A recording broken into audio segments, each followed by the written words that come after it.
अस्सलाम वालेकुम दोस्तों। एक नई वीडियो के साथ आपके साथ फिर हाजिर हैं। सबसे पहले आप सबको रमज़ान मुबारक हो। आज पहला रोज़ा है और इस दुआ के साथ स्टार्ट करते हैं। अल्लाह पाक आप सबके रोज़े कबूल फ़रमाए और सबकी इबादत कबूल फ़रमाए। आज ही वीलॉग में हम कुछ डिस्कस करेंगे जो अभी ऑन गोइंग टूर्नामेंट है PSL, उससे रिलेटेड। मैंने लास्ट टाइम एक वीलॉग बनाने की कोशिश की थी, बट मैंने सोचा कि पहले जो ये चीज़ क्लियर हो जाए कि कौन सी टीम्स प्लेऑफ में जा रही हैं और अच्छा हेल्दी टूर्नामेंट ज़रा हो जाए, एक्टिविटी हो जाए। क्योंकि बहुत सारे लोग पहले से ही क्रिटिसाइज़ करना शुरू हो जाते हैं। जब टूर्नामेंट शुरू होता है 1-2 मैचेस पे ही क्रिटिसिज्म आना शुरू हो जाता है, जबकि ऐसा नहीं करना चाहिए। अभी सब टीम्स ने ऑलमोस्ट 10-10 मैचेस खेल ली हैं और सबकी परफॉर्मेंस सामने आ गई है। अब तनकीद अगर किसी पे बनती है तो वो एक अच्छे अंदाज में हम तनकीद कर भी सकेंगे। और जो लोग अच्छा नहीं खेले हैं उनको भी पता है, प्लेयर को पता होता है, जो ग्राउंड में खेलता है, जो क्रिकेट खेल रहा है या कोई भी गेम खेल रहा है, उसको पता होता है कि उसकी परफॉर्मेंस क्या है। और कुछ जो होते हैं वो थोड़े से सियाने बनने की कोशिश करते हैं। और आजकल वैसे भी एक ट्रेंड चल रहा है कि जी हल्की सी परफॉर्मेंस दो और ग्राउंड में खड़े होके मुंह पर उंगली रख दो। तो इस तरह तो खामोशी नहीं होती। यहाँ पे सब देखते हैं, गेम पसंद करते हैं, क्रिकेट लविंग कंट्री है ये।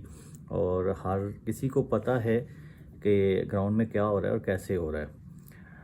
तो जी इस टाइम जो सूरत हाल है वो कुछ इस तरह हो गई है कि पॉइंट्स टेबल के मुताबिक 4 टीमें जो हैं वो प्लेऑफ्स में चली गई हैं और 2 रह गई हैं। 2 जो टीमें रह गई हैं पहले उनकी बात कर लें। एक लाहौर कलंदर और दूसरी कराची किंग्स। कराची किंग्स पिछले 3-4 सीज़न से तो ऐसे ही चल रही है। उनको समझ नहीं आ रहा कि कौन सा कम्बिनेशन खिलाना है। इवन ओवरसीज़ प्लेयर्स का भी उनको कुछ समझ नहीं आ रहा कि वो बाहर से भी जो लोग ला रहे हैं, फॉरेनर्स को भी खिला रहे हैं, वो भी कुछ अजीब ही किस्से हैं। और इस आई थिंक ये टाइम आ गया है कि कराची की जितनी भी मैनेजमेंट है उसको सोचना पड़ेगा कि हमने किस टैलेंट को लेके आना है और उनको कैसे खिलाना है, कम्बिनेशन क्या बनाना है। क्योंकि बाकी टीम्स, इवन लाहौर हार गया, फिर भी लाहौर के इनसाइड कुछ इंटरनल चीज़ें हैं, लेकिन फिर भी लाहौर कलंदर की टीम बेहतर नज़र आ रही थी कराची से। आल्दो वो मैचेस सारे ही हार गए हैं। एक जो जीते हैं वो भी बस जीत गए हैं। एक तो उन्हें बारिश ने बचा लिया, तो वो उनके साथ एक डिफरेंट चीज़ चल रही है। बट कराची जो है वो ऑलमोस्ट पुअर क्रिकेट खेल रहा है, अच्छी क्रिकेट नहीं खेल रहा। जो क्रिकेट को जानते हैं उन लोगों को पता है कि बहुत ही पुअर क्रिकेट खेल रहे हैं। उनके जो कैप्टन थे शान मसूद, बहुत एवरेज क्रिकेट के साथ आए। उनका लग रहा नहीं है कि उनकी T20 की कोई माइंडसेट है या नहीं है। क्योंकि या तो वो बहुत ही जल्दबाजी में खेलने की कोशिश करते हैं या कहीं वो इनिंग्स को डेवलप करने की कोशिश करते हैं, तो इतनी बॉल्स खेल जाते हैं कि बस एक साइड हो जाता है।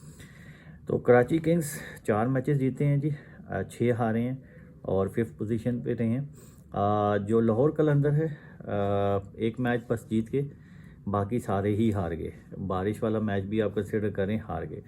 लाहौर कलंदर के साथ कुछ चीज़ें इस तरह हुई हैं कि वो एग्रेशन जो लेकर गए हैं, वो एग्रेशन कोई मतलब अपने साथ ही एग्रेशन दिखाते रहे हैं।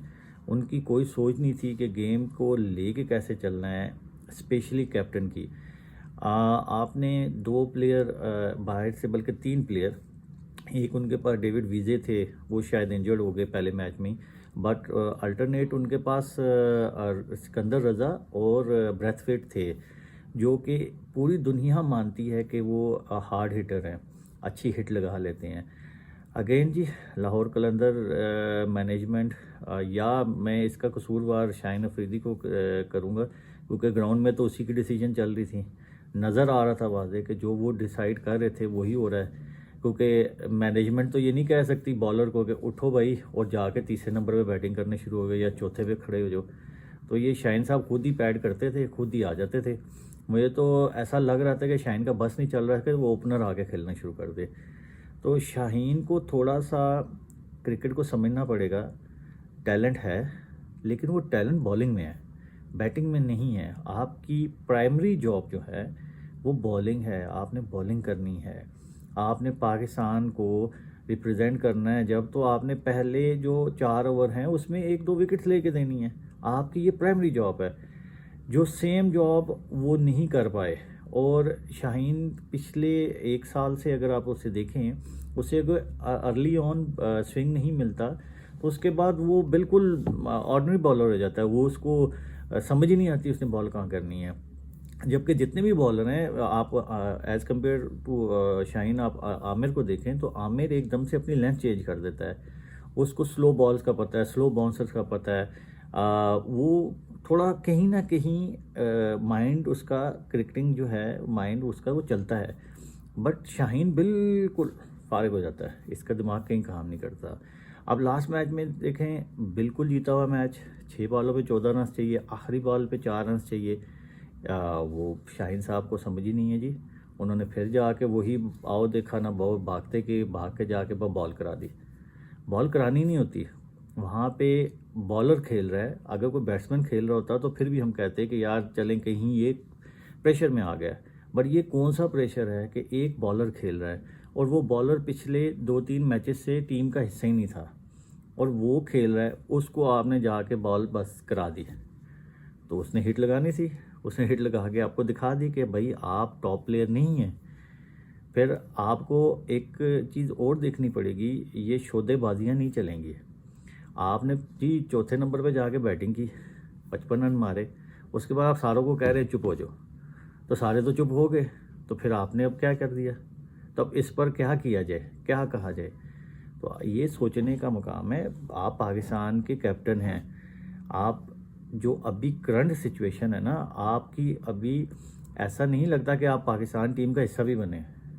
मेरे नज़दीक पीसीबी को सोचना चाहिए, शाहीन को कहा जाए कि एक डोमेस्टिक का पूरा टूर खेले, एक पूरा सीज़न लगाए, उसमें वो सीखे 4 डेज़ क्रिकेट में कि अगर मुझे अर्ली ऑन स्विंग नहीं मिलना तो मैंने कौन सी बॉल करनी है, मैंने क्या करना है, पिच को रीड कैसे करना है। ये नहीं है कि मेरे से बॉलिंग नहीं हो रही तो मैं चौथे नंबर पे जाके बैटिंग करना शुरू कर दूं और 4-5 छक्के मारूं और कौन जी मैंने बैटिंग कर ली है। ऐसे नहीं हो सकता।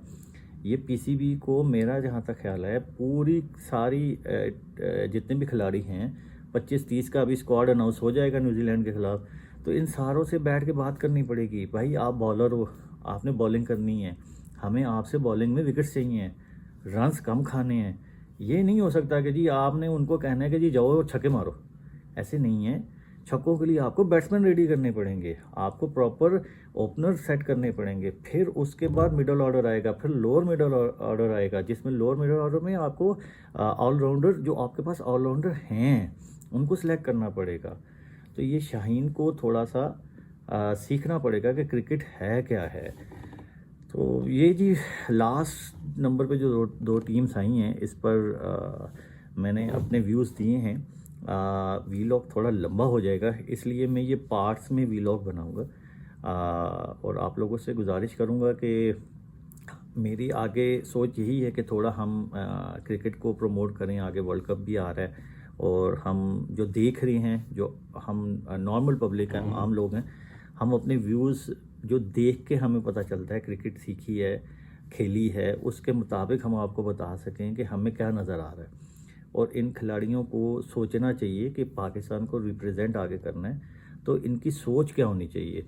और फिर सबसे इम्पोर्टेंट चीज़ जो है इस टाइम वो ये है कि मैनेजमेंट, पीसीबी जो भी है, उनको सोचना चाहिए कि हर किसी को टास्क दें। ये नहीं हो सकता कि हर बंदा बैट्समैन भी बनेगा, हर बंदा बॉलर भी बनेगा, ये नहीं हो सकता। हर किसी को उसका टास्क देंगे, भाई तुम बॉलर हो, तुमसे मुझे ये चाहिए, बैट्समैन हो, तुमसे मुझे ये चाहिए। जब आप ये डिफ़ाइन करेंगे रोल, तो फिर टीम बनेगी, फिर टीम खेलेगी और फिर आपको रिजल्ट मिलेंगे। ऐसे नहीं हो सकता। Sorry to say, but Shaheen don't deserve to become a Pakistan captain. इसको फ़ौरन चेंज करना चाहिए, इसको चेंज करना चाहिए और इसको कहना चाहिए कि फोकस करो अपनी बॉलिंग पे। बल्कि मेरे मुताबिक तो इसको पाकिस्तानी टीम का हिस्सा नहीं होना चाहिए अभी। इसको डोमेस्टिक खेलना चाहिए, 4 डे क्रिकेट खेलनी चाहिए, सीखना चाहिए, फिर तैयार होकर आए। क्योंकि इसने 4 डे क्रिकेट इतनी नहीं खेली हुई, सामने नज़र आ रहा है। पीएसएल से उठा है, पीएसएल से आया है और बस फिर वही चीज़ होगी। एक इंजरी हुई, उसके बाद ख़त्म हो गया काम। तो ये थोड़ा सा सोच का काम है। मैं अभी ये पार्ट 1 को यहाँ पर ख़त्म करता हूँ और पार्ट 2 में मैं आपको जो टॉप 4 पे टीम गई हैं एक एक टीम को कवर करते हुए मैं आपको एक्सप्लेन करता हूँ। इंशाल्लाह मैं अगले व्लॉग में दोबारा आपको नई चीज़ों के साथ शेयर करता हूँ कि इस्लामाबाद यूनाइटेड का क्या है और कोयटा ग्लैडिएटर कैसे हुई, ये सब चीज़ें हम एक्सप्लेन करते हैं। आप सबसे गुजारिश है, आप सबकी सपोर्ट चाहिए है।